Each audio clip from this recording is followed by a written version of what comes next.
Alhamdulillah, nahmaduhu wa nasta'inuhu wa nastaghfiruh wa na'udzu billahi min shururi anfusina wa min sayyiati a'malina. Man yahdihillahu fala mudilla lahu wa man yudlil fala hadiya lahu. Ashhadu an la ilaha illallah wahdahu la syarika lahu wa ashhadu anna Muhammadan 'abduhu wa rasuluh. Allahumma salli wa sallim ala Muhammad wa ala alihi wa sahbihi ajma'in. Ya ayyuhalladzina amanu taqullaha haqqa tuqatih wa la tamutunna illa wa antum muslimun.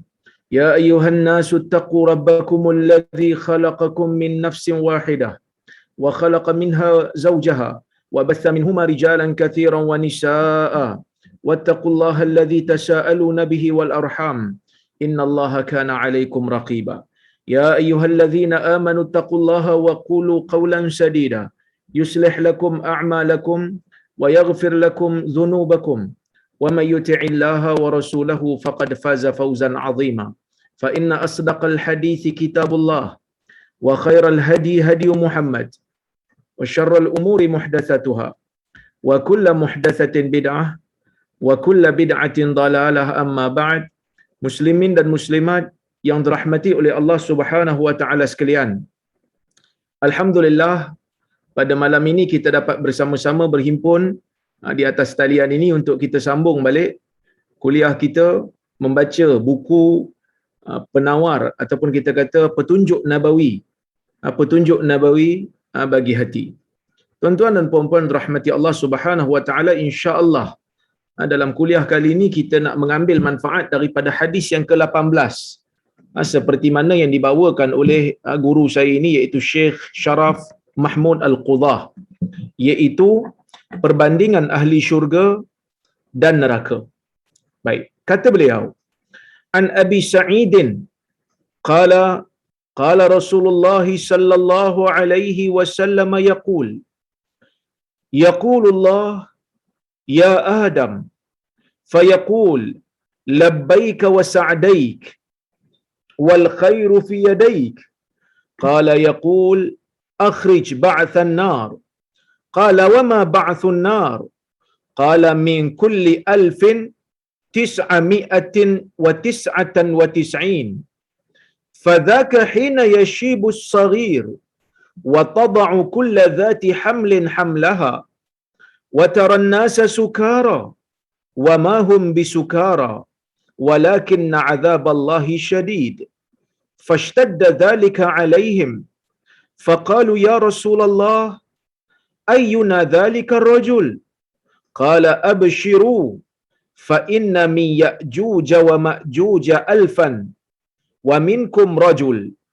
Thumma qala fawalladhi nafsi biyadihi inni la atma'u an takunu thulutha ahli al-jannah. Qala fahamidna Allah wa kabbarna. Thumma qala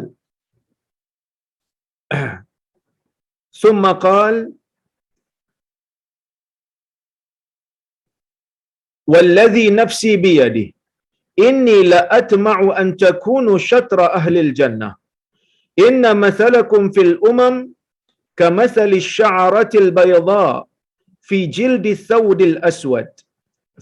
الثور الأسود أو رقمة في ذراع الحمار. Hadis riwayat al-Imam Al-Bukhari di dalam sahihnya, dalam Kitabur Riqaq, yang bermaksud daripada Abi Sa'id Al-Khudri. Abu Sa'id Al-Khudri ini, tuan-tuan, kita pun semua tahu bahawasanya Abu Sa'id Al-Khudri merupakan sahabat Nabi sallallahu alaihi wasallam, ya. Yang mana kita kata Abu Sa'id Al-Khudri ini merupakan di antara sahabat Nabi yang menjadi pakar rujuk sahabat juga, ataupun pakar rujuk umat. Dia muda, ayah dia sahabat juga, dia pun sahabat, dia muda, dan dia menjadi pakar rujuk sahabat, dan dia banyak meriwayatkan hadis daripada Nabi sallallahu alaihi wasallam. Dia berkata, Rasulullah sallallahu alaihi wasallam bersabda, Allah berfirman, wahai Adam. Allah Taala panggil Adam, wahai Adam. Lalu Adam kata, labbaika wa sa'daik. Labbaika wa sa'daika maksudnya saya sahut seruanmu ya Allah. Saya sahut seruanmu ya Allah, dan saya kita kata apa? Mengikut apa yang engkau panggil aku wahai Tuhan. Maksudnya tunduk dan patuh. Tunduk dan patuh kepada saya mahukan pertolongan daripada Allah Subhanahu wa taala. Gitu. Maksudnya saya sahut suruhanmu ya Allah, saya mengharapkan ketaatan saya agar dapat membantu saya untuk taat kepadamu wahai Allah. Begitulah maksudnya. Allah Taala panggil Adam, Adam pun menyahut, wal khairu fi yadaik, dan kebaikan semuanya berada di tanganmu wahai Tuhan, kata Adam. Pada kedua tanganmu wahai Tuhan. Jangan dibayangkan bagaimana ini sifat Allah Azza wa Jalla. Qala, maka Allah pun berfirman kepada Adam, yaqul akhrij ba'than nar. Dan Allah Subhanahu wa taala bagi tahu pada Adam, dia kata, keluarkan rombongan neraka. Keluarkan manusia-manusia yang nak dihantar pergi ke neraka. Adam pun tanya, qala wa ma ba'thun nar? Apa itu rombongan neraka? Apa itu rombongan neraka? Baik. Maka Allah Subhanahu wa taala berfirman, min kulli alfin tis'a mi'atin wa tis'atan wa tis'in. Daripada setiap 1000 orang, 999 orang rombongan neraka. Allah Subhanahu wa taala bagi tahu dekat Adam, ya, bila Adam tanya apa itu rombongan neraka, maka Allah Taala kata daripada setiap 1000, 999 orang. 999, tis'ami'atin wa tis'in wa tis'atan wa tis'in. 999 orang akan masuk ke sana, akan dihantar ke neraka. Fadzaka hina yashibus saghir. Maka pada ketika itu kanak-kanak menjadi beruban. Ketika itu, ketika mana berlakunya peristiwa nak dihantar manusia masuk ke dalam neraka, peristiwa mahsyar, peristiwa kiamat, anak-anak kecil menjadi beruban. Ya. Menjadi beruban terus beruban. Jadi takut. Ya. Baik. Wa tad'u kulla dhati hamlin hamlaha. Bagi setiap orang yang mengandung akan terus melahirkan kandungannya. Terus lahirkan kandungan. Wa taranna sasukara, kamu melihat manusia itu mabuk. Wa ma hum bisukara, tetapi mereka bukan mabuk sebab minum. Mereka bukan mabuk sebab meminum arak, tak. Tapi kerana mabuk tu disebabkan oleh kerana ketakutan yang teramat sangat, dahsyatnya goncangan yang berlaku, dahsyatnya peristiwa hari kiamat ini, sehingga kan orang yang mengandung pun akan melahirkan, budak-budak pun akan jadi beruban. Ya. Manusia pun jadi macam mabuk. Tetapi mereka bukan mabuk disebabkan arak, tetapi azab Allah itu sangat dahsyat. Fashtadda zalika alaihim. Fashtadda zalika alaihim maksudnya sahabat-sahabat, ya, yang mendengar sabda Nabi sallallahu alaihi wasallam ini menjadi duka cita, menjadi takut. Sahabat jadi takut belaka. Apa yang disebutkan oleh Nabi ini, sahabat jadi macam runsing, jadi takut. Faqalu ya Rasulullah, maka mereka pun berkata, wahai Rasulullah, ayyuna dzalika rajul? Mana satu di antara kami yang menjadi lelaki tersebut? Mana satu di kalangan kami yang menjadi lelaki yang Nabi sallallahu alaihi wasallam kata dia akan selamat? Mana satu? Tolong bagi tahu. Jadi sahabat Nabi sallallahu alaihi wasallam rasa risau, dia terus tanya Nabi sallallahu alaihi wasallam, siapakah di antara kami ni yang selamat? Yang Nabi kata daripada 999 orang tu, siapa yang akan terselamat tu? Kami nak tahu yang tu. Maka Rasulullah sallallahu alaihi wasallam kata, abshiru, gembiralah kamu, kata Nabi. Terimalah berita gembira. Kata Nabi, fa inna min ya'juj wa ma'juj alfan. Terimalah berita gembira kerana daripada Ya'juj dan Ma'juj itu kalau mereka ada 1000, fa inna wa minkum rajul, di kalangan kamu baru seorang. Nabi SAW bagi tahu pada para sahabat, jangan risaulah, jangan takutlah. Kenapa jangan takut?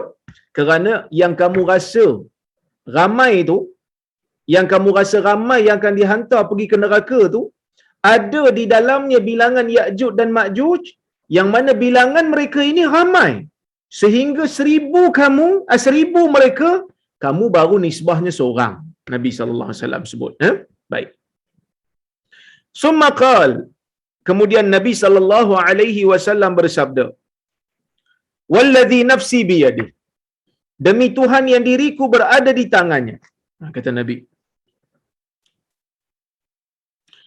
inni la atma'u an takunu thulutha ahlil jannah. Nabi SAW kata, aku ada keinginan, sesungguhnya aku ini mengharapkan agar kamu, yakni golongan Nabi SAW, golongan sahabat Nabi SAW, menjadi sepertiga daripada ahli syurga, kata Nabi. Qala fahamidna Allah wa kabbarna. Para sahabat yang mendengar, para sahabat yang mendengar kalam Nabi SAW ni, mereka bila kata Nabi mengharapkan, Nabi bercita-cita, Nabi menginginkan agar agar umat Nabi SAW menjadi sepertiga daripada ahli syurga, sahabat dah gembira dah. Fahamidna Allah, kata sahabat. Lalu kami pun memuji Allah. Kami mengucapkan syukur kepada Allah. Kami kata alhamdulillah. Maka dia kata wa kabbarna, dan kami mengucapkan Allahu akbar, Allah Maha besar. Summa qal, kemudian Nabi SAW bersabda lagi, walladhi nafsi biyadih, demi Tuhan yang diriku berada di tangannya, inni la atma'u an takunu syatra ahlil jannah.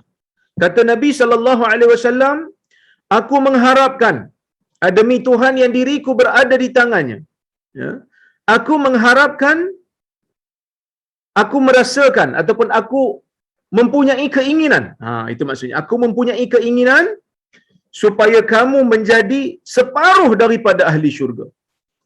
Inna masalakum fil umam, sesungguhnya perumpamaan kamu bersama dengan umat-umat yang lain adalah seperti satu helai bulu yang berwarna putih di atas kulit kerbau yang berwarna, ataupun kita kata kulit lembu yang berwarna hitam.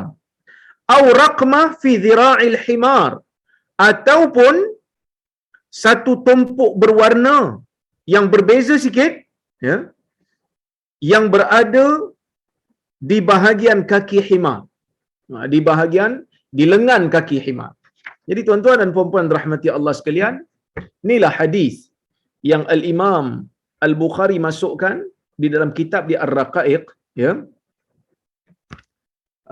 dan kita cuba ambil manfaat daripada hadis ini. Syekh kata apa? Yang pertama, dia kata di dalam hadis ini terdapat potongan ayat daripada firman Allah Azza wa Jal. Allah Subhanahu wa taala menurunkan ayat yang pertama dalam surah Al-Hajj. Kata Allah, ya ayyuhalladzina amanu taqu rabbakum inna zalzalatas saa'ati syai'un 'azim yawma tarawnaha tadhhalu kullu murdi'atin amma arda'at wa tad'u kulla dhati hamlin hamlaha wa taran nasa sukara wa ma hum bisukara walakinna 'adzaballahi syadid. Yang bermaksud, wahai sekalian manusia, takutlah kamu kepada Tuhanmu. Maksudnya Allah Ta'ala seru semua manusia. Kenapa? Kerana manusia seluruhnya perlu untuk takut kepada Tuhan mereka, iaitulah Allah Azza wa Jal. Walaupun ada di kalangan orang-orang yang bukan Islam duk pergi sembah berhala dan sebagainya, Allah Ta'ala seru mereka, wahai sekalian manusia, kamu kena takut pada Allah, kembali kepada akidah tauhid yang sebenar, kembali untuk menyembah Allah, kerana inilah Tuhan yang layak dan sebenar-benarnya untuk disembah. Inna zalzalatas saa'ati syai'un 'azim, kata Allah. Kerana sesungguhnya, kenapa kena takut kepada Tuhan? kerana Allah Ta'ala ni maha berkuasa. Banyak Allah Ta'ala hantar tanda-tanda dan bukti-bukti. Ya, banyak Allah Ta'ala hantar tanda-tanda dan bukti-bukti yang menunjukkan bahawasanya Allah Subhanahu wa Ta'ala, ya, Allah Subhanahu wa Ta'ala itu berkuasa penuh ke atas manusia. Tetapi ya, manusia tetap mahu menyembah selain daripada Allah. Maka Allah Ta'ala panggil manusia ini, semua manusia, takutlah kamu kerana satu hari nanti akan datang satu hari yang menakutkan kamu. Inna zalzalata sa'ati syai'un 'azim. Sesungguhnya gegaran yang akan berlaku pada hari kiamat nanti adalah satu perkara yang sangat besar, yang sangat agung. Ya? Yauma tarawnaha tadhhalu kullu murdi'atin amma arda'at. Pada hari di mana kamu akan melihat hari itu, tadhhalu kullu murdi'atin amma arda'at. Yang mana orang yang menyusukan anak akan lupa tentang apa yang dia susukan. Kamu melihat hari itu hari yang sangat dahsyat.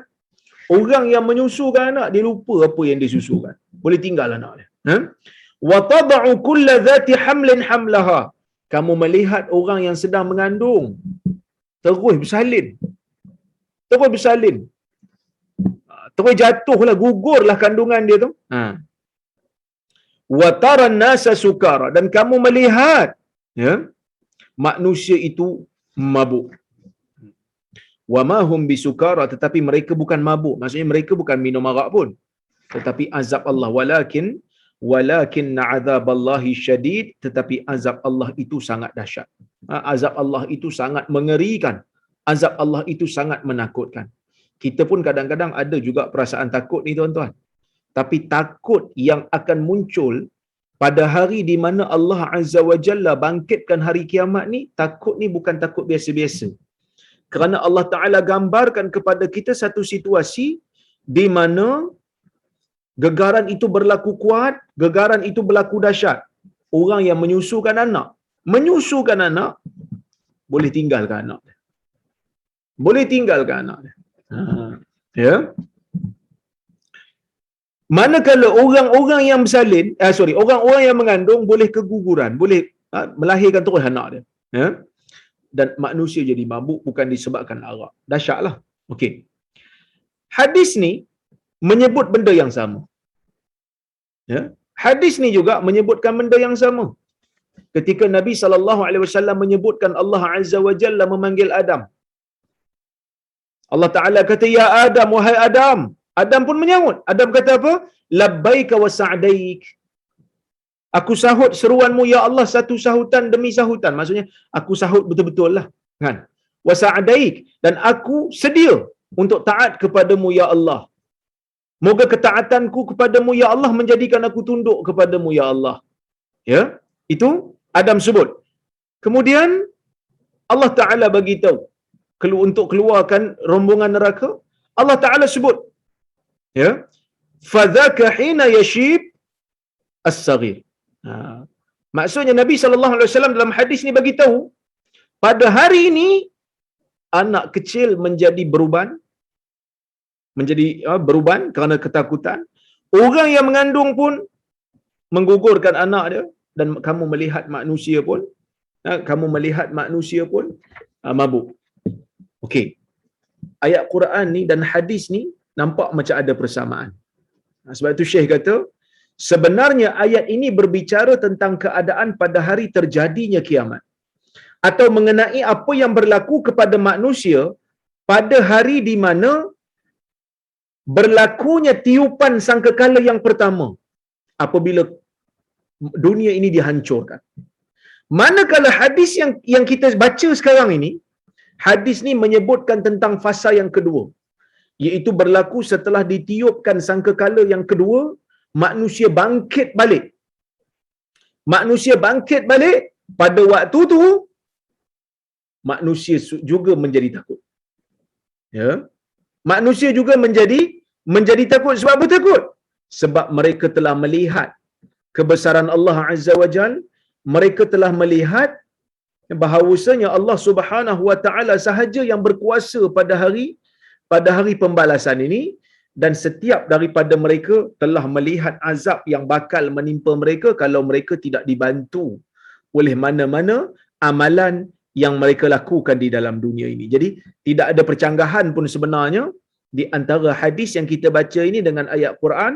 Kedua-duanya menceritakan tentang kebesaran Allah Azza wa Jal dalam menjadikan manusia ini melihat hari kiamat yang akan menghancurkan dunia ketika mana sangkakala yang pertama mereka menjadi takut dan bimbang. Pada waktu dibangkitkan mereka ini setelah mereka mati, dibangkitkan mereka dengan sangkakala yang kedua, mereka juga menjadi takut dengan kebesaran Allah. Maka Syekh mengatakan jadi kedua-duanya tidak saling bercanggah, akan tetapi kedua-duanya memberikan makna bahawa ketakutan dan kerisauan yang pertama belumlah seberapa dibandingkan dengan ketakutan dan kerisauan yang amat dahsyat yang terjadi pada fasa yang kedua ni. Kalau yang pertama tu pun tengok dahsyat dah, kalau yang pertama tu pun kita dah takut dah, yang kedua ni lagi dahsyat. Kata Syekh, justru jelaslah bahawa setiap fasa berbicara tentang keadaan-keadaannya, maka tiap-tiap nas saling melengkapi, bukan saling bercanggah. Baik. Soalan yang kedua yang Syekh tanya kita, kenapa Adam alaihi salam? Kenapa Allah Subhanahu wa taala dalam hadis ni memerintahkan Adam untuk mengeluarkan rombongan yang akan dihantar untuk pergi ke neraka? Kenapa tak suruh nabi lain? Kenapa suruh Adam? Syekh mengatakan di sini ada dua sebab. Sebab yang pertama ialah kerana Adam ini adalah bapa seluruh manusia. Kerana yang akan masuk ke dalam neraka Allah ni bukan hanya orang yang hidup selepas diutuskan Nabi Muhammad sallallahu alaihi wasallam saja. Yang akan masuk ke dalam neraka ini melibatkan manusia di sepanjang zaman. Bermula daripada manusia yang awal sehinggalah manusia yang akhir. Semua mereka ini ada yang akan dimasukkan oleh Allah Azza wa Jalla di dalam neraka. Maka oleh kerana Adam itu merupakan Abun Nas, merupakan bapa bagi segala manusia, maka Adam lebih layaklah untuk mengeluarkan mereka dan menghantar mereka untuk masuk ke dalam neraka. Ini satu kelebihanlah untuk Adam. Dan ini juga merupakan salah satu daripada petunjuklah setiap Nabi ini ada keistimewaan masing-masing yang tak ada pada Nabi lain, tetapi itu semata-mata tidaklah menjadikan Nabi itu mulia berbanding Nabi Muhammad sallallahu alaihi wasallam. Sebagai contohnya Adam ni lah, dia ada keistimewaan, Allah Ta'ala panggil dia untuk keluarkan rombongan neraka, dia buat. Dia ada keistimewaan lah kat situ. Tapi adakah bermakna dia lebih mulia daripada Nabi kita Muhammad? Tidaklah. Nabi Muhammad afdalul khalq. Nabi Muhammad itu makhluk yang sebaik-baiknya. Nabi penghulu segala Nabi. Sayyidul Mursalin kita kata. Baik. Sebab yang kedua adalah kerana Allah Ta'ala telah sedia memberitahu Adam bahawasanya ada di kalangan keturunannya yang akan masuk ke dalam syurga dan ada di kalangan umatnya yang masuk ke dalam neraka. Ini semua seperti mana yang kita tahu di dalam hadis Nabi sallallahu alaihi wasallam di Isra dan Mi'raj kan, Nabi naik ke langit. Waktu Mi'raj, Nabi sallallahu alaihi wasallam bersama dengan Jibril naik ke langit. Bila naik ke langit tertentu, Nabi Allah bertemu dengan nabi-nabi yang tertentu. Di antara nabi yang dijumpai oleh Nabi sallallahu alaihi wasallam ialah Nabi Adam, Nabi Ibrahim, kan Nabi Yusuf, Nabi Musa dan sebagainya. Maka Nabi Adam pada ketika itu diperlihatkan oleh Allah. Di belah kanannya ada manusia dan di belah kirinya juga ada manusia, sekumpulan manusia. Yang mana di belah kanannya itu bila dia tengok dia ketawa, bila dia tengok belah kiri dia menangis, sehingga kan bila ditanya kenapa dia ketawa dan kenapa dia menangis, dikatakan bahawasanya yang belah kanan itu ialah keturunannya yang akan dimasukkan oleh Allah ke dalam syurga, dan yang di belah kiri itu akan dimasukkan oleh Allah ke dalam neraka. Jadi itulah di antara penyebab kenapa Allah Azza wa Jal menjadikan Adam itu yang menghantar semua rombongan-rombongan yang telah ditetapkan ke atas mereka untuk masuk ke dalam neraka untuk dihantar ke sana. Okey, baik. Syekh membawakan hadis dalam riwayat Imam Muslim. Dalam hadis dia kata Rasulullah SAW mengenai Isra dan Mi'raj, baginda bersabda yang bermaksud ketika kami, yakni Rasulullah dan Jibril tiba di langit dunia, tiba-tiba kami melihat seorang lelaki yang di sebelah kanannya ada segolongan manusia dan di sebelah kirinya pula ada segolongan manusia yang lain. Sabdanya, apabila lelaki itu melihat ke arah kanannya dia tertawa, dan apabila dia melihat ke arah kirinya dia menangis. Sabdanya seterusnya, maka lelaki itu berkata, selamat datang kepada Nabi yang saleh dan anak anda yang saleh. Sabdanya lagi, maka aku bertanya kepada Jibril, siapakah ini? Jibril menjawab, ini Adam. Manakala segolongan manusia yang berada di sebelah kanan dan di sebelah kirinya adalah anak-anak cucunya, golongan yang di sebelah kanan adalah ahli syurga, manakala golongan yang berada di sebelah kiri adalah ahli neraka. Nampak? So Adam dah diberitahu oleh Allah awal-awal lagi. Baik. Yang ketiga dia kata, sebagaimana yang sedia maklum, dia kata, bahawa kebaikan dan keburukan seluruhnya berasaskan kepada takdir Allah. Ini kita kena beriman.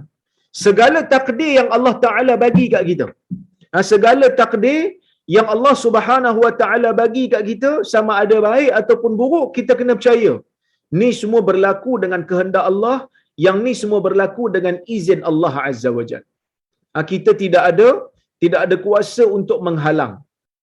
Seperti mana sabda Nabi sallallahu alaihi wasallam, ya. Sebagaimana Nabi sallallahu alaihi wasallam menyebutkan dalam hadis Jibril alaihi salam, iaitu rukun Islam, rukun iman, ketika mana Jibril datang menyerupai lelaki, mengajar kepada, sekejap tuan-tuan, dia suka sekat-sekat. Suara saya okey ke? Video saya suka sekat-sekat. Saya ingat video saya okey ke? Baik. Audio okey ya? Baik, alhamdulillah. Audio okey. Baik. Sebagaimana Jibril alaihi salam datang kepada Nabi sallallahu alaihi wasallam mengajarkan Nabi dan orang-orang Islam pada ketika itu tentang rukun iman. Nabi SAW menjawab, antu'mina billahi wa malaikatihi wa kutubihi wa rusulihi wal yaumil akhir wal qadri khairihi wa syarrih. Kan? Nabi kata kamu beriman. Bila Jibril bagi tahu, akhbirni anil iman, tolong bagi tahu saya tentang iman. Nabi kata antu'mina billah. Engkau beriman kepada Allah, engkau beriman kepada malaikat, engkau beriman kepada kitab-kitab, engkau beriman kepada rasul-rasul, engkau beriman kepada hari kiamat, dan engkau beriman kepada takdir, kepada qadar, khairihi wa syarrih, sama ada ia buruk ataupun ia sama ada ia baik ataupun ia buruk. Seperti mana juga Nabi sallallahu alaihi wasallam menyebutkan kepada Ibnu Abbas, innal ummah law ijtama'u ala ay yadurruka bi syai' lam ala ay yanfa'uka bi syai' lam yanfa'uka bi syai'in illa ma kataballahu lak wa innal ummah law ijtama'u ala ay yadurruka bi syai' lam yadurruka bi syai' illa ma qad kataballahu alaik, atau kama qala. Nabi menyebutkan kepada Ibnu Abbas bahawasanya sesungguhnya umat ini kalau mereka berpakat, kalau mereka bersatu untuk memberikan kamu manfaat, mereka tidak akan sekali-kali dapat memberikan manfaat kepada kamu melainkan apa yang Allah Taala telah tetapkan bagi kamu. Wa innal ummah, kata Nabi, dan sesungguhnya umat manusia ini law ijtama'u ala ay yadurruka bi syai', kalau mereka berhimpun untuk memberi mudarat kepada kamu, la yadurruk, mereka sekali-kali tidak akan memberikan dapat memberi mudarat kepada kamu illa ma qad kataballahu alaik, melainkan apa yang Allah Taala telah tetapkan bagi kamu. Maksudnya kebaikan pun daripada Allah, keburukan pun datang daripada Allah. Jadi kenapa Adam kata wal khairu fi yadaik, kan? Kebaikan ini pada kedua tanganmu wahai Tuhan. Tangan Allah ni kita jangan bayangkan bagaimana ni sifat Allah Azza wa Jalla. Kita golongan manusia ni tak dapat nak bayang, tak dapat nak fikir, tak dapat nak faham dengan sebenarnya kita beriman seperti mana ia datang daripada Nabi sallallahu alaihi wasallam. Tapi bila Adam kata kebaikan ni daripada Allah, bukankah keburukan pun datang daripada Allah? Kita kata ya, keburukan juga datang daripada Allah. Kebaikan datang juga daripada Allah. Tapi Adam bila disebut kebaikan itu datang daripada Allah, maksudnya Adam nakkan kebaikan. Adam nakkan kebaikan pada Allah, Adam nakkan kebaikan datang kepada dia daripada Allah, minta supaya Allah Ta'ala merahmati dia, mencurahkan rahmat kepada dia. Kerana kita manusia ni, sama ada kita baik ataupun jahat, kita tidak lari daripada sifat insan yang mengharapkan rahmat daripada Allah. Para anbiya juga sentiasa mengharapkan rahmat daripada Allah. Jadi Nabi Adam bila sebut al-khairu fi yadaik, kebaikan itu pada dua tanganmu wahai Tuhan, maksud dia adalah dia inginkan rahmat Allah, diinginkan kebaikan yang ada pada Allah Azza wa Jal untuk dicurahkan kepada Adam. Ya. Ada juga sebagian ulama dia kata, kadang-kadang kalau ustaz-ustaz sebut apa yang baik datang daripada Allah, apa yang buruk datang daripada kelemahan diri saya, itu dipanggil sebagai adab. Walaupun keburukan tu datang daripada Allah, tapi termasuk dalam adab kita tidak menyandarkan keburukan itu secara orang kata apa, secara mutlak keburukan daripada Allah tanpa menyebut kebaikan. Kebaikan daripada Allah, keburukan datang daripada diri kita. Walaupun ia datang daripada Allah, tetapi kita yang menyebabkan keburukan itu datang. Kita yang menyebabkan keburukan itu datang dengan usaha kita, dengan usaha makhluk, dengan kecuaian makhluk, maka Allah Ta'ala mengizinkan keburukan itu untuk berlaku. Itu adab kita kepada Allah Azza wa Jalla. Baik. Kemudian Syekh mengatakan, dia kata, sebagaimana yang sedia maklum bahawa kebaikan dan keburukan seluruhnya berasaskan takdir Allah. Manakala beriman kepada kebaikan dan keburukan berasal daripada Allah, ialah merupakan salah satu rukun daripada rukun iman. Tetapi Adam berkata, kebaikan ada pada kedua tanganmu. Dan beliau tidak menyebutkan keburukan. Dan dia hanya menyebutkan kebaikan saja. Kerana ingin memohon keredaan dan rahmat Allah. Nampak? Mohon Allah Ta'ala merahmati dia. Dia nakkan bahawasanya Allah Ta'ala sentiasa memberikan kebaikan kepada dia. Okey. Yang keempat. Adam bertanya kepada Allah Azza wa Jal dalam hadis ni. Bila Allah Ta'ala perintahkan Adam, akhrij ba'than nar. Wahai Adam, keluarkan rombongan yang nak dihantar pergi ke neraka. Adam kata kat Tuhan, Adam tanya pada Tuhan, wa ma ba'thun nar? Apa itu rombongan yang nak dihantar ke neraka tu? Siapa dia? Apa dia? Ini benda yang menimbulkan persoalan lah. Sangat-sangat menimbulkan persoalan. Kenapa tuan-tuan? Kerana kita dah sebut tadi dah, saya dah sebut di awal kuliah tadi, Adam alaihi salam dipilih oleh Allah untuk keluarkan rombongan neraka ni sebab dia pertama, dia adalah bapa manusia lah. Yang kedua, sebab Adam daripada awal waktu Nabi bertemu dengan dia di Isra' dan Mi'raj, dia kan menangis dan ketawa. Tengok belah sini menangis, ketawa. Tengok belah sini menangis.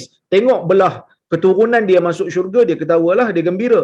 Tengok keturunan yang masuk neraka, dia menangis. Maksudnya Adam dah tahu dah, ada di kalangan zuriat dia, ada di kalangan anak cucu dia, ada di kalangan keturunan dia akan masuk ke dalam neraka. Bila dah masuk, bila dia tahu, patutnya dia tak perlu tanyalah. Dia tahulah ada keturunan dia akan masuk neraka. Jadi kenapa dia tanya? Persoalan yang valid sebenarnya. Kenapa Adam tanya? Kan? Adam tanya ni, kata Syekh, dia kata apa? Kerana soalan itu bukan bererti tidak mengetahui akan sesuatu. Bukan maksudnya bukan maksudnya Adam tak tahu. Akan tetapi kerana ada sebab yang lain. Seperti soalan Jibril kepada Nabi SAW dalam sebuah hadis yang saya sebut tadi, iaitu Jibril bertanya Nabi SAW, bukan bermakna Jibril tak tahu. Jibril tanya tu, Jibril nakkan kepastian, betul-betulkah mereka ini? Betulkah mereka ini yang akan dimasukkan oleh neraka, yang akan dimasukkan ke dalam neraka? Kan, nakkan kepastian tu satulah. Seperti mana Jibril datang kepada Nabi tanya soalan tentang iman, Islam dan ihsan, bukan bermakna Jibril tak tahu jawapan. tetapi Jibril nak Nabi jawab dengan tepat supaya orang lain dapat belajar, dan Jibril kata sadaqta. Sebab itu kata Syekh, sesungguhnya soalan bukan bererti tidak mengetahui sesuatu, akan tetapi kerana ada sebab yang lain, seperti soalan Jibril kepada Nabi SAW dalam sebuah hadis sahih yang sangat terkenal mengenai Islam, iman dan ihsan. Ini bukanlah bererti Jibril tidak mengetahui jawapannya, namun dia telah mengetahui jawapannya sebagaimana Jibril berkata, engkau benar, sadaqta. Kan Umar pun terkejut. Yas'aluhu wa yusaddiquhu. Jibril tanya Nabi, dia tanya Nabi, sebab Umar tak tahu yang tu Jibril. Dia tanya Nabi, lepas tu bila Nabi jawab, dia kata Nabi betul. Macam Umar pelik lah. Sebenarnya Jibril yang tanya tu, dan Jibril tahu jawapan. Okey? Baik. Kata Syekh lagi, demikian juga soalan Nabi Adam di sini, dia kata. Ya? Maka soalan terhadap ahli neraka bermaksud meminta keredaan dan rahmat Allah. Sekali lagi, dengan harapan semoga Allah memberikan rahmatnya kepada sebahagian orang sehingga tidak menyeksa mereka.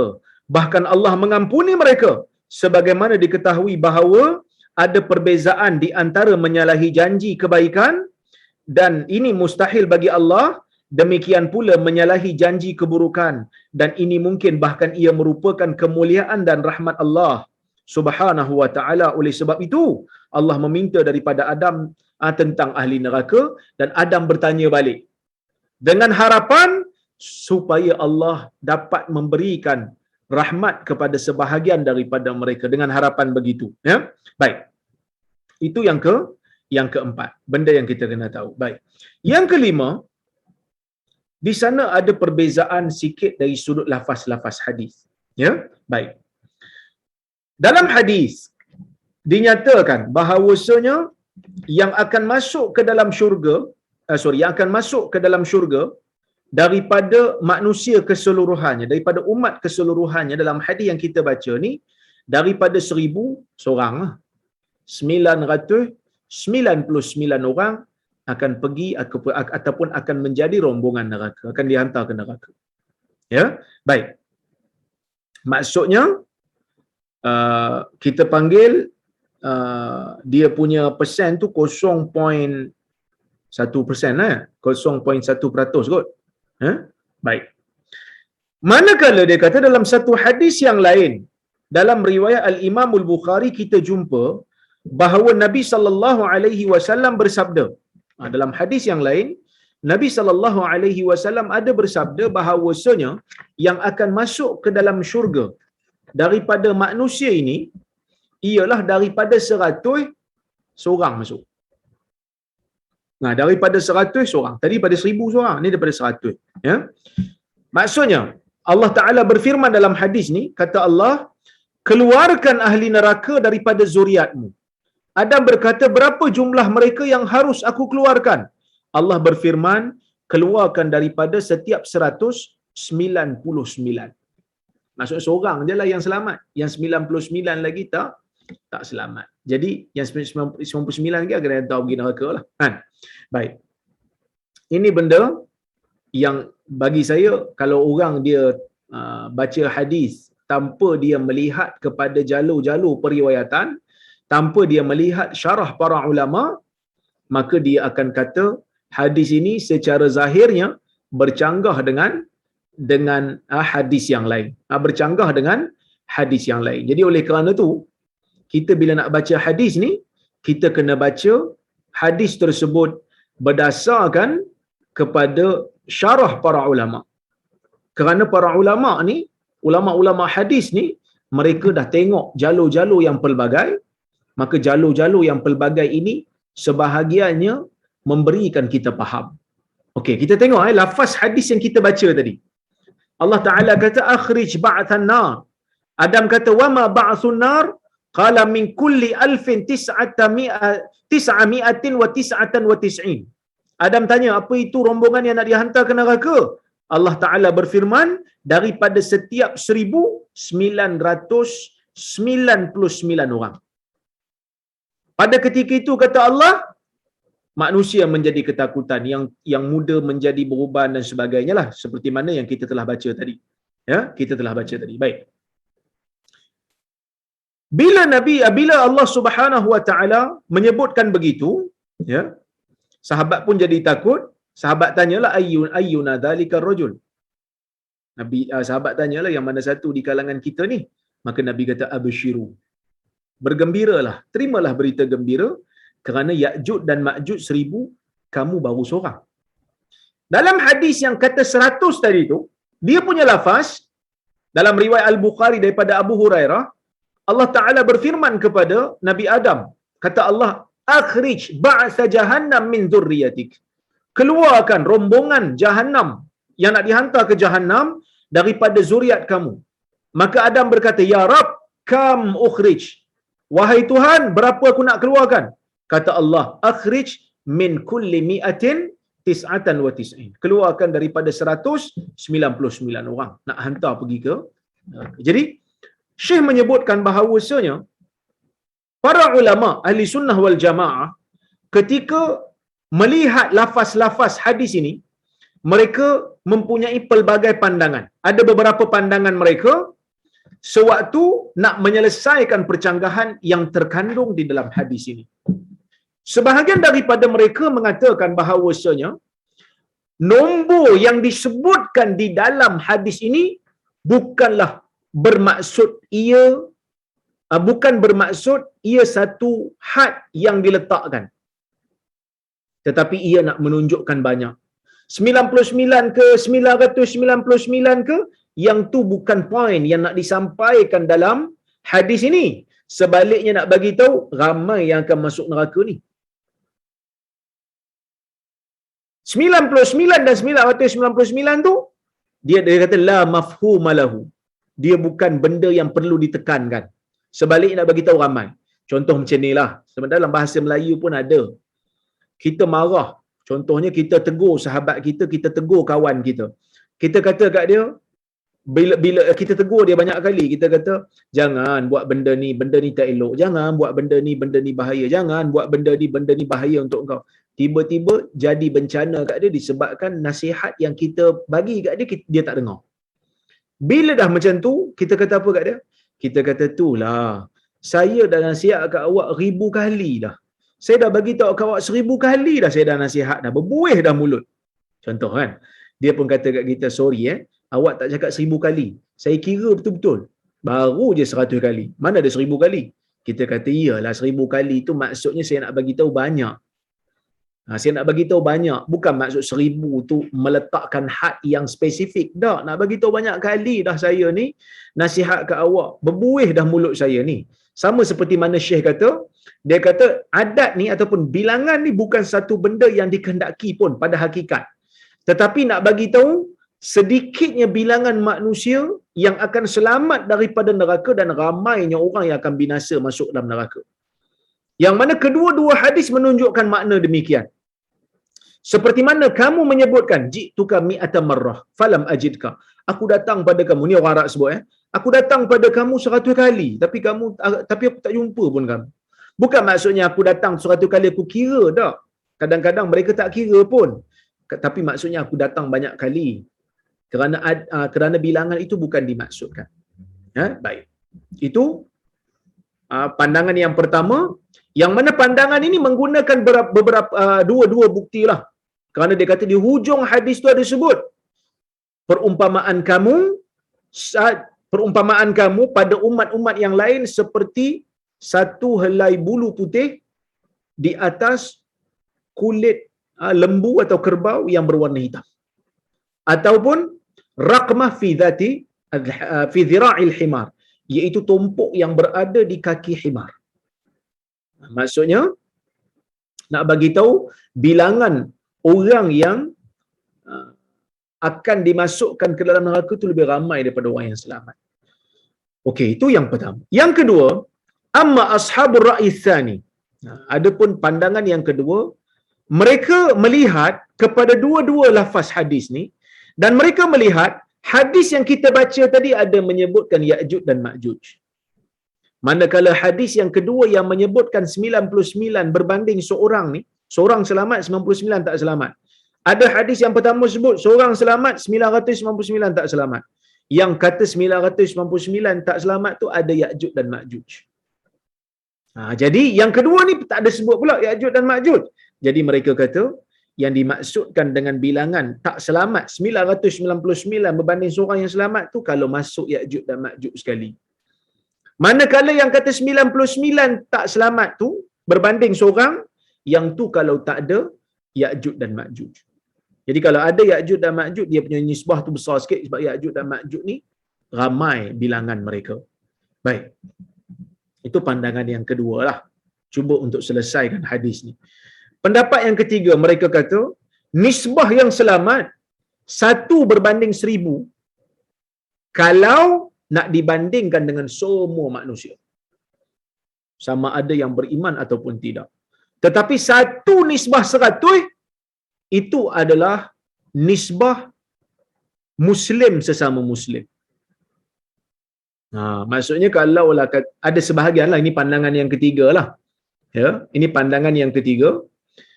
Mereka kata hadis yang kata 1 daripada 1000, 1 daripada 999 orang, 1 daripada 1000 lah, iaitu 1 akan selamat, 999 tak selamat. Yang ni kalau kita kumpulkan manusia semuanya, yang beriman pun kita kumpul, yang tak beriman pun kita kumpul sekali, ni bilangannya. Ni nombor 3 punya pandangan. Yang 99 orang tak selamat banding seorang tu, yang tu kalau Muslim. Maksudnya golongan Islam kalau kita kumpul sama-sama Muslim, 99 tak selamat masuk neraka, 1 selamat masuk syurga. Walau bagaimanapun, ni pandangan ni bagi saya agak sedikit menakutkan lah. Kerana nak bagi tahu ramai jugalah di kalangan orang yang beriman ni yang tak selamat di akhirat. Na'udzubillahi min zalik, moga Allah Ta'ala selamatkan kita lah. Sebab itu hadis ini menjadikan kita takut. Hadis ini menjadikan kita risau. Hadis ini menjadikan kita takut, hadis ini menjadikan kita risau, dan sepatutnya cukup untuk menjadikan kita muhasabah diri, cukup untuk menjadikan kita berdoa kepada Allah Subhanahu Wa Taala supaya kita ni termasuk dalam golongan yang selamat. Ya, termasuk dalam golongan yang selamat, termasuk golongan yang tidak dihumbankan oleh Allah Subhanahu Wa Taala ke dalam neraka dia. Baik. Bila Allah Subhanahu Wa Taala berfirman di dalam hadis ini, fadzaka hina yashibus saghir wa tad'u kulla dhati hamlin hamlaha. Pada ketika itu, yakni pada ketika sangkakala yang kedua nak dimasukkan, nak dihisap, nak dimasukkan ke dalam neraka, pada waktu tu anak budak-budak menjadi beruban, orang yang bersalin, orang yang mengandung terus gugur bersalin terus. Yang ni pun ada 2 pandangan ulama. Pandangan yang pertama, pandangan yang memilih zahir hadis. Maksud mereka berpegang kepada zahir hadis. Maksudnya apa? Maksudnya mereka kata, ya, orang yang kecil betul-betul akan dibangkitkan kecil dan mereka akan beruban, kan? Ya. Wal hamil tub'atsu hamilan, orang yang hamil pun akan dibangkitkan sebagai orang hamil. Orang yang menyusu pun akan menyusukan, dia kata. Kerana setiap daripada mereka akan dibangkitkan berdasarkan dengan apa yang mereka lakukan dalam dunia. Seperti mana hadis Muslim lah disebut, yub'atsu kullu 'abdin 'ala ma mata 'alai. Setiap daripada kamu, setiap daripada insan akan, setiap daripada hamba Allah akan dibangkitkan berdasarkan dengan apa amalan yang mereka buat. Ya. Okey, itu pendapat yang pertama lah. Ya, pendapat yang pertama. Pendapat yang kedua, mereka kata ini adalah bahasa kiasan. Ini merupakan bahasa kiasan. Maksud bahasa kiasan ni apa? Nabi SAW dalam hadis ini menyampaikan daripada Allah, bagi tahu kat kita, hari itu ketakutan dia sangat dahsyat. Kalau orang yang, kalau budak kecil pun tengok ketakutan hari itu, dia pun akan beruban. Kalau orang yang mengandung tengok hari itu, pastinya dia akan terus melahirkan kerana ketakutan, terus keguguran. Kalaulah kata pada waktu tu ada orang yang menyusukan anak, pastinya dia juga akan melupakan anak yang disusukan. Sebab apa? Sebab waktu itu waktu yang menakutkan. Ia hanyalah satu perumpamaan, bukan bermakna hakikat yang mesti dipegang. Syekh Syaraf memegang pada tafsiran ni lah, dia kata wa hadha huwa ar-ra'yu rajih, inilah pendapat yang rajih. Baik, kita pergi kepada poin yang berikutnya. ketika mana para sahabat bertanya kepada Rasulullah sallallahu alaihi wasallam, ayyuna dzarikar rajul? Mana satu di kalangan kami yang merupakan lelaki yang selamat itu? Lelaki yang tak masuk ke dalam neraka itu. Soalan ni boleh difahami melalui dua cara. Cara yang pertama, memang hakikatlah. Maksud sahabat nak tahulah siapa di kalangan kami ni yang selamat. Tolong bagi tahu kami nama yang akan selamat daripada azab neraka ni. Bukan azab kubur, azab neraka ni. Tolong bagi tahu kami. Ada juga yang kata, dah. Tanya tu bukan nak tahu nama, tapi nak bagi tahu betapa besarnya ketakutan mereka kepada peristiwa yang Nabi sallallahu alaihi wasallam sedang cerita, dan nak bagi tahu kepada Nabi sallallahu alaihi wasallam bahawasanya mereka itu sedang berada dalam ketakutan. Contohnya bila seorang guru sebut kepada anak murid dia, esok kita periksa markah lulus 99%. Anak murid pun terkejut, dahlah bagi tahu lambat. Kan, bagi tahu exam lambat, tiba-tiba bagi tahu markah lulus pula 99. Anak murid akan kata, siapalah yang akan lulus kalau macam tu? Siapalah yang akan, bila sebut siapakah yang akan lulus tu bukan bermakna nak tahu nama, tetapi nak bagi tahu ketakutan mereka terhadap exam yang cikgu nak buat. Terhadap exam yang cikgu nak buat tu. Jadi tuan-tuan dan puan-puan rahmati Allah sekalian, memang hadis ni Allah Subhanahu wa taala nak bagi kita takut. Kerana ketakutan itu adalah satu benda yang perlu. Manusia perlu takut untuk behave. Dan carilah mana-mana negara yang tak ada undang-undang. Mana ada? Semua negara ada undang-undang. Siapa buat salah itu, ini balasannya. Siapa buat salah ini, itu balasannya. Siapa buat salah begini, sekian-sekianlah balasannya. Maka sebab itu kita katakan, membaca hadis-hadis daripada Nabi sallallahu alaihi wasallam itu perlu seimbang. Ada hadis yang perlu dibaca untuk melahirkan ketakutan manusia kepada azab Allah. Ada hadis yang perlu dibaca untuk menjadikan manusia itu mengharap kepada rahmat Allah Azza wa Jal. Jadi kita kena seimbangkan. Kita kena seimbangkan di antara keduanya. Ada waktu kita baca hadis berkenaan dengan azab. Ni waktu kita baca hadis berkenaan dengan azab, kena ada rasa takut kepada azab neraka Allah. Kena ada rasa takut kepada kebesaran Allah, kepada kekuasaan Allah, pada keagungan Allah. Ya. Manakala waktu-waktu orang nak meninggal dunia umpamanya, orang terkena musibah, orang nak bertaubat, waktu ni bacakan kepada dia hadis-hadis yang berkaitan dengan rahmat Allah supaya mereka tidak putus asa dan tidak putus harap kepada rahmat Allah Subhanahu wa taala. Baik. Itu poin yang ketujuh lah. Apa ni kita panggil apa? Perkara yang ketujuh. Perkara yang ke-8. Bila Nabi SAW tengok para sahabat ni dah jadi takut dah. Sahabat dah takut dah bila kata 999 orang nisbah satu orang kan. Maka ada perasaan takut kepada mereka, maka Nabi SAW pun memberikan berita gembira kepada mereka. Dan Nabi SAW memberikan berita gembira. Sebab itu dia kata, lamma ra'a Rasulullah SAW ma nazala bihim min khawfin syadid, khafa alaihim minal ya'si wal qunut. Nabi ni bila dia tengok para sahabat dah jadi takut yang sangat, takut yang bersangatan, maka Nabi pun bimbang. Para sahabat ni ada perasaan putus asa dengan rahmat Allah. Wa sya'ara bi annahu qad hadatha khalal fi tawazun bainal khawfi war raja. Nabi seolah-olah macam merasakan mungkin akan berlaku sedikit ketidakseimbangan dari sudut perasaan takut dan harap, takut kepada azab dan harap kepada rahmat Allah. Fa arada ay yu'ida ilaihim hadha tawazun.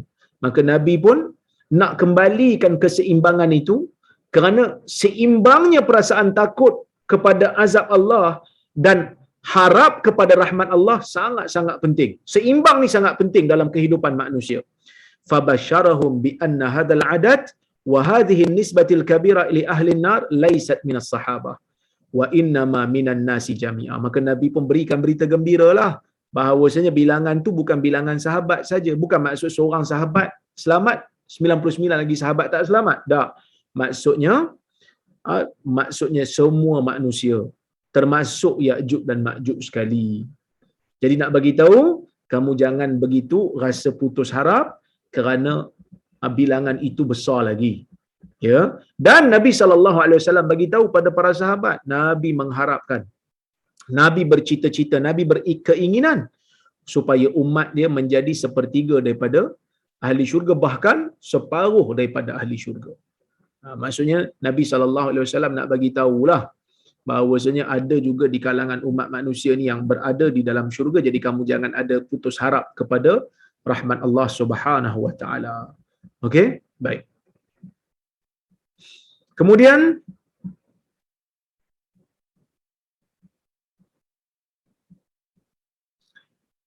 nombor 9. Ada di kalangan perkara 9 kita nak baca di sini, iaitu mungkin ada sebahagian daripada kita yang bertanya, Ya'juj dan Ma'juj ni hidup kat mana? Mereka ni ada ke tak? Kita kata jawapannya adalah perkara yang seperti ini kita tak dapat nak ketahuinya dengan panca indera kita. Kerana di sana tidak ada perincian di manakah mereka berada. Yang pastinya Allah Subhanahu wa taala telah menceritakan mereka ini telah pun dikurung di belakang tembok oleh Zulkarnain. Siapa-siapa yang baca suratul Kahf akan lalu kisah Zulkarnain. Di sana Allah Taala menceritakan, ya, bahawasanya Zulkarnain telah membina tembok supaya mereka tidak dapat keluar. Dan kita sebagai orang yang beriman dengan Al-Quran, yang beriman dengan As-Sunnah, kita percaya bahawasanya Ya'juj dan Ma'juj itu ada walaupun kita tak tahu mereka di mana. Dan mereka ini akan diizinkan oleh Allah Azza wa Jalla untuk keluar apabila sampai tempoh waktunya, ya, dan mereka tidak akan keluar melainkan betul-betul sejurus sebelum hari kiamat, iaitu keluarnya mereka merupakan tanda besar kepada tanda-tanda besar hari kiamat. Sebab hari kiamat ni dia ada tanda besar, dia ada tanda kecil. Jadi tanda besar hari kiamat di antaranya adalah keluarnya Ya'juj dan Ma'juj. Zahirnya Ya'juj dan Ma'juj keluar setelah keluarnya Imam Mahdi dan juga setelah keluarnya Nabi Isa alaihi salam.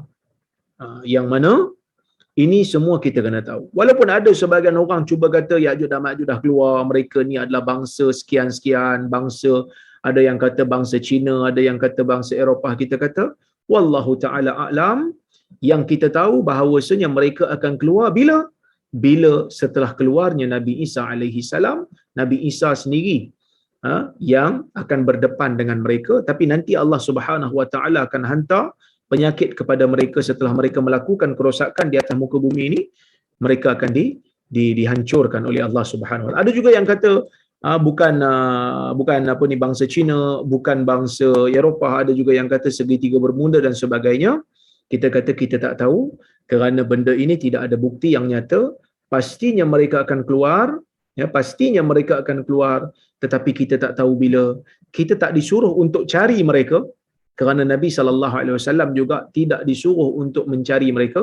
Sebaliknya kita beriman dengan hadis-hadis Nabi SAW dan kita berdoa kepada Allah Subhanahu wa taala supaya tidak hiduplah di zaman itu, kerana zaman itu merupakan zaman yang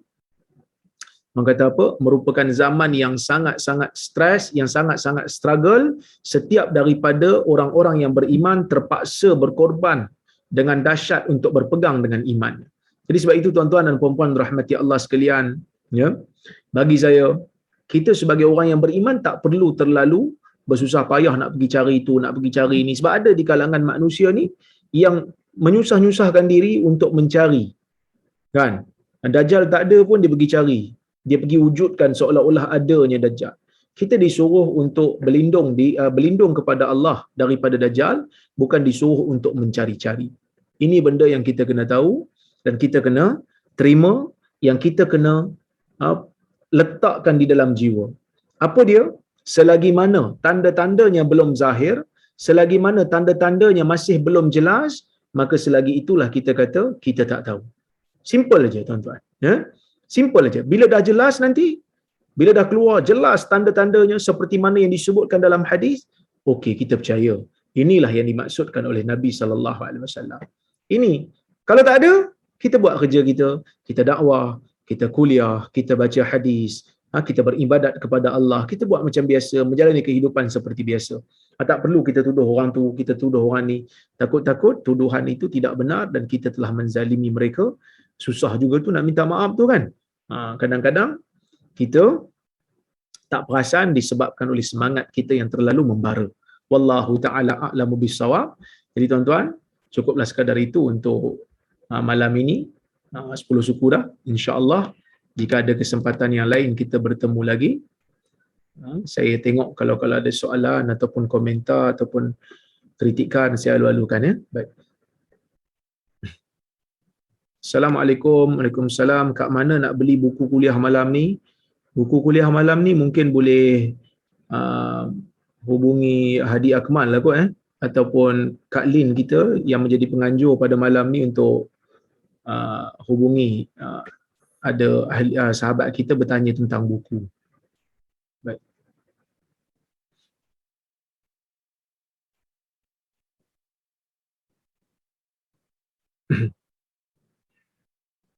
Kita guna buku Petunjuk Hati, Petunjuk Nabawi bagi hati ya. Baik.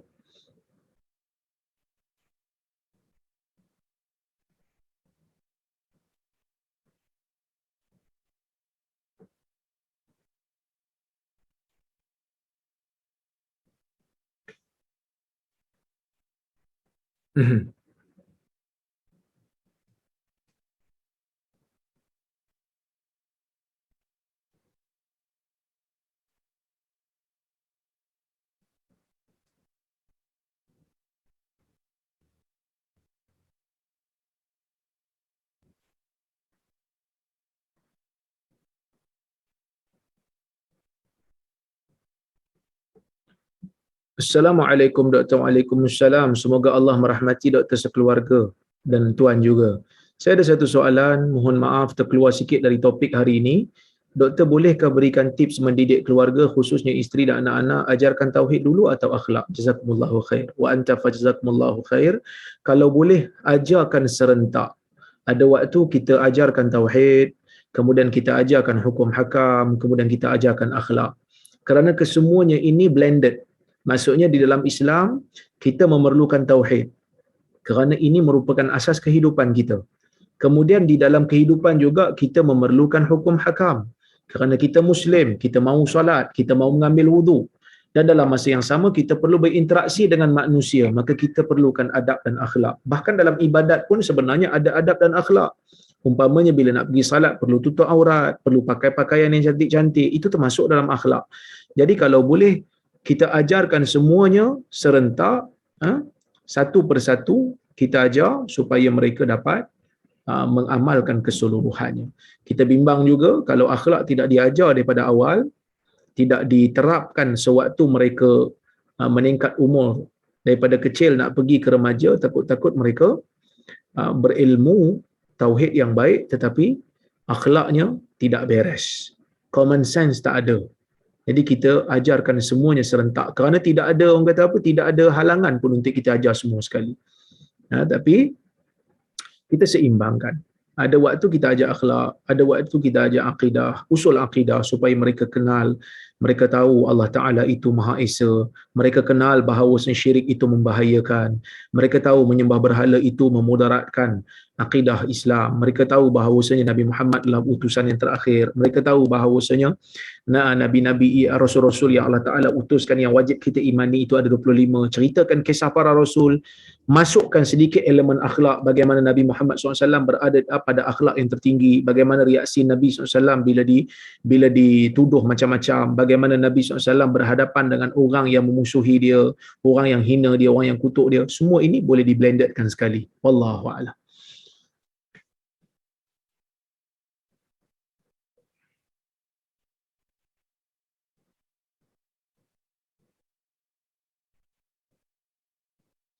Salam Dr. Waalaikumsalam. Kalau kita merujuk kepada populasi dunia 2021, setiap 100 manusia 24 orang adalah Islam.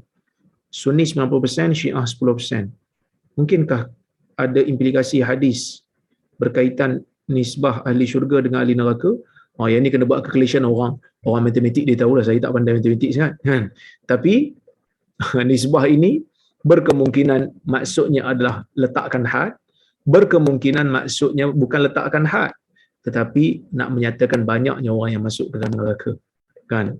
Boleh jadi dua lah, boleh jadi dua-dua. Tapi macam mana kita nak buat keputusan kan, sebab siapa yang masuk syurga, siapa yang masuk neraka pun kita tak tahu kan. Sebab kalau orang yang bukan Islam itu confirm lah, tapi orang yang bukan Islam tu pun kita tak tahu, mungkin akhir hayat dia masuk syurga. Orang Muslim yang hidup sebagai Muslim sekarang ni pun kita tak tahu, mungkin di akhir hayat dia tiba-tiba jadi murtad. Jadi kita tidak ada orang kata apa, satu jalan yang pasti ataupun satu kaedah yang pasti untuk mengira. Yang pastinya kita akan tahu bila sampai ke negeri akhirat nanti. Cuma hadis ini bukan nak suruh kita mengira semata-mata, tetapi hadis ini nak memberikan kita rasa gerun dan gentar terhadap ramainya golongan manusia yang Allah Subhanahu Wa Taala bagi tahu bahawasanya mereka ini akan, orang kata apa, akan dimasukkan oleh Allah Subhanahu Wa Taala di dalam neraka. Ini bahayanya. Jadi bahayanya adalah ramai yang akan masuk neraka dan kita kena persiapkan diri, berhati-hati. Ya, baik.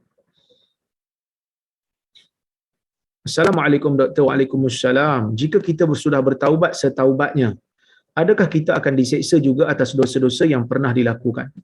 Dosa ada dua kategori. Satu dosa dengan Allah, satu dosa dengan manusia. Dosa dengan Allah, Imam Nawawi menyebutkan para ulama bersepakat meletakkan 3 syarat ataupun 3 rukun untuk bertaubat. Yang pertama, meninggalkan dosa tersebut. Yang kedua, menyesal atas dosa yang dilakukan. Yang ketiga, berazam tak mau buat lagi. Kalau dosa dengan manusia ditambah satu lagi, iaitu memulangkan semula ataupun memulangkan semula dan meminta maaf lah. Ataupun menggantikan dan meminta maaf kalau barang tu dah tak ada. Okey. Dosa dengan manusia, selagi mana dia tak maafkan, maka tak lepaslah. Kita mungkin akan diselesaikan di hadapan Allah.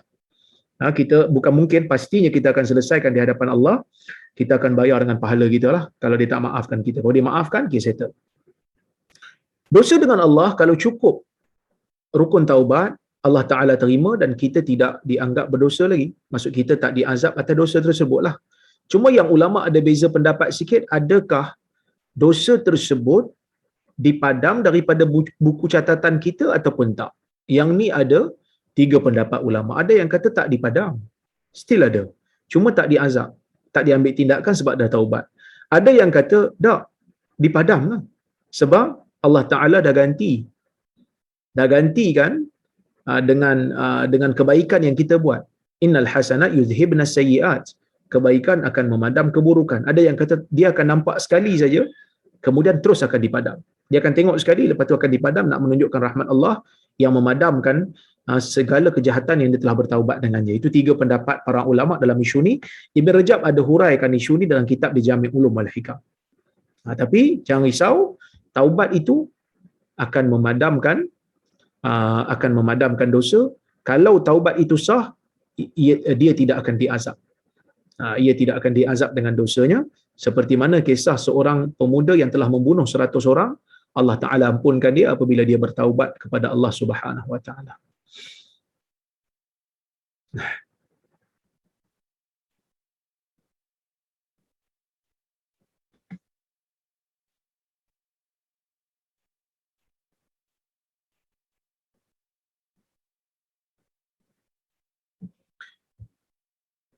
Salam Doktor. Waalaikumsalam. Adik saya takut nak berwuduk kerana dia was-was. Apa solusi untuk dia?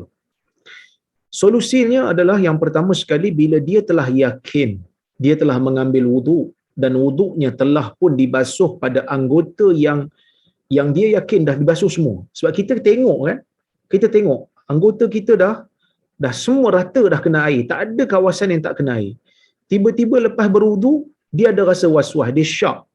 Jangan layan syak tu. Jangan layan was-was tu kerana wuduk telah pun sempurna tadi. Sebab itu para ulama diletakkan kaedah kan, al-yaqin la yazulu bisyak. Yakin tidak akan hilang dengan syak. Yakin tidak akan dapat dihilangkan dengan syak. Maksudnya kalau tak ada bukti, kita dah nampak tadi jelas memang wuduk telah pun sempurna, basuh semua kena. Tiba-tiba datang was-was, was-was itu tidak dipandang. Was-was itu jangan dilayan. Kerana itulah kerja syaitan, nak menjadikan kita takut beribadat. Bila nak beribadat rasa stres. Bila nak ibadat rasa takut. Baik. Ini salah satu cara, jangan layan. Assalamualaikum warahmatullahi wabarakatuh. Adakah tiada lagi orang beriman semasa kiamat berlaku?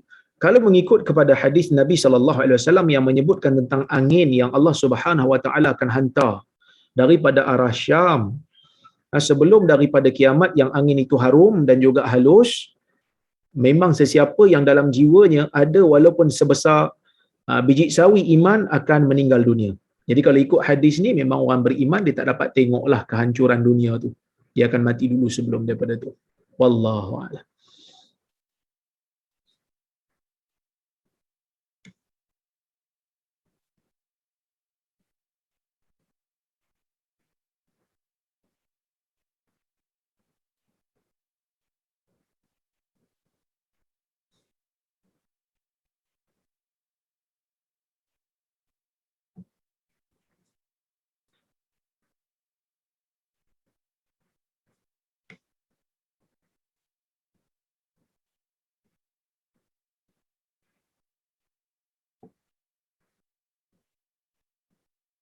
Okey, saya tengok lagi kalau ada.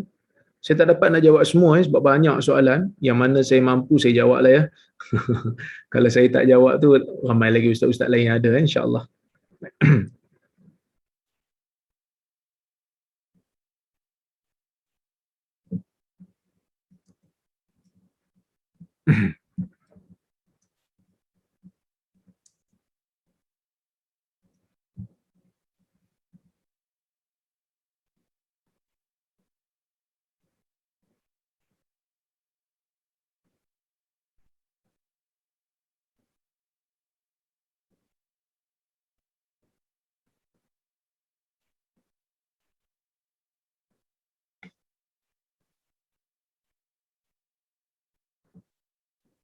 Okey, ini ada satu soalan. Mana tadi? Hilang dah. Assalamualaikum warahmatullahi wabarakatuh. Jazakallah khairan atas perkongsian tadi wa antum fazakumullah khair.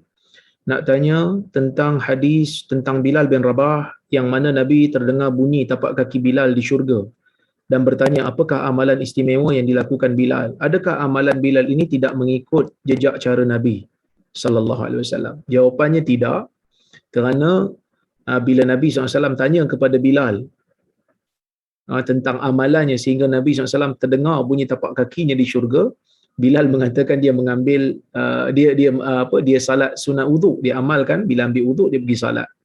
Dan hadis berkenaan dengan salat sunat wuduk ni Nabi SAW boleh sebut hadis Uthman umpamanya. Nabi SAW sebut hadis berkenaan dengan salat wuduk. Cuma Nabi SAW dia tak tahu semua benda gaib. Nabi ni dia tahu benda gaib yang Allah Ta'ala bagi tahu kat dia. Dia tak tahu semua benda gaib. Jadi dia tanya pada Bilal apa amalannya, maka Bilal bagi tahulah. Dan amalan Bilal tu sebenarnya selari dengan sunnah yang Nabi SAW ajar. Tidak terkeluar daripada itu.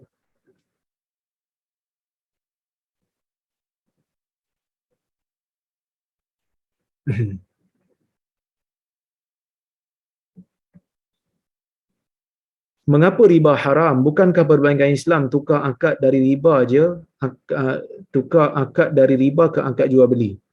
Riba itu haram kerana Allah Ta'ala haramkan.